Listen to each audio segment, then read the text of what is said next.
Hello everyone, welcome back to my channel. Now we will solve question number 8 of exercise 7.2. So question number 8 में क्या कह रहे हैं? Amina buys a book for rupees 275. Means Amina ने 275 का book खरीदा and sell it at a loss of 15% और उसने 15% के लॉस पे बेच दिया.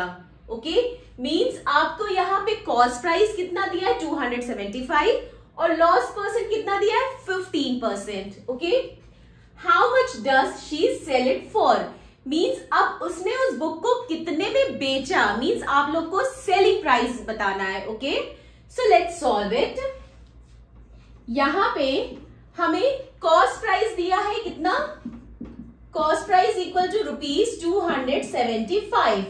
ओके एंड और क्या गिवन है लॉस परसेंट हमें कितना दिया है 15%. ठीक है जो भी लॉस या प्रॉफिट होता है वो सीपी पे ही होता है वो कॉस्ट प्राइस पे होता है. ठीक है और यहाँ पे हमसे क्या पूछ रहे हैं सेलिंग प्राइस. ओके यहाँ पे हमसे सेलिंग प्राइस पूछ रहे हैं. तो सेलिंग प्राइस क्या होता है सेलिंग प्राइस का फॉर्मूला क्या होता है selling price equal to cost price minus loss. ठीक है सेलिंग प्राइस क्या होता है कॉस्ट प्राइस माइनस लॉस. तो हमें कॉस्ट प्राइस तो गिवन है. ठीक है तो हम कॉस्ट प्राइस लिख दिया.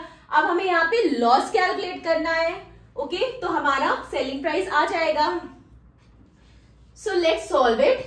अब यहाँ पे क्या कह रहे हैं अब हमें लॉस निकालना है. तो लॉस क्या है लॉस इक्वल लॉस ऑफ 15% के लॉस पे उसने बेचा उसे. ठीक है तो जो भी प्रॉफिट या लॉस होता है वो कॉस्ट प्राइस पे निकलता है. ओके सो यहाँ पे क्या हो जाएगा 15% ऑफ सीपी. ठीक है जो भी प्रॉफिट या लॉस होगा वो सीपी पे निकलता है. ठीक है तो यहाँ पे 15% का लॉस हो रहा है 15% ऑफ सीपी. ओके तो अब हम इसे कैलकुलेट कर लेंगे. तो ये क्या आ जाएगा 15/100 इंटू कॉस्ट प्राइस कितना है 275. अब हम इसे सॉल्व करते हैं. 5 2s are 10 0 5 3s are 15 then 5 4s are 20 and 5 5s are 25 5 5s are 25. अब ये फर्दर नहीं कट करेगा तो अब हम इसे सॉल्व करेंगे 55 इंटू 3. तो 55 को 3 से करेंगे तो क्या आएगा 5 3s are 15 5 1s 5 3s are 15 165. So this will be equal to 165/4. अब 165 को हम 4 से डिवाइड करते हैं तो देखते हैं कितना आता है.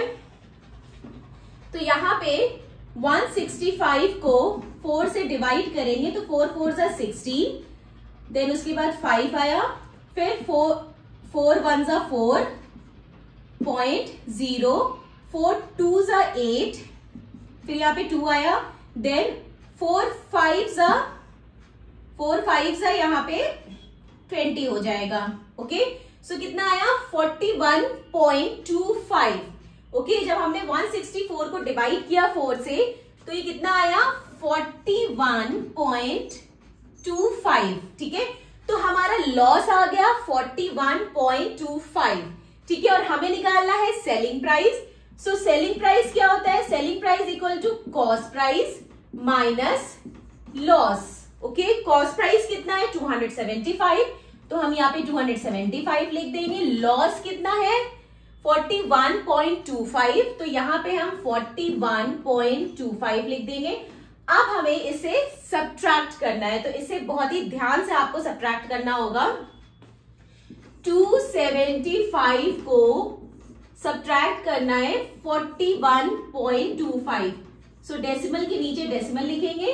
तो अब यहाँ पे ये क्या हो जाएगा ये यहाँ पे 10 हो जाएगा यहाँ पे 9 हो जाएगा और ये यहाँ पे क्या हो जाएगा 4 हो जाएगा. तो ये 5 हो गया एंड ये 7 हो गया ये 2 3 4 3 हो गया फिर ये 3 हो गया और ये 2 हो गया. ठीक है so this will be equal to 233.75.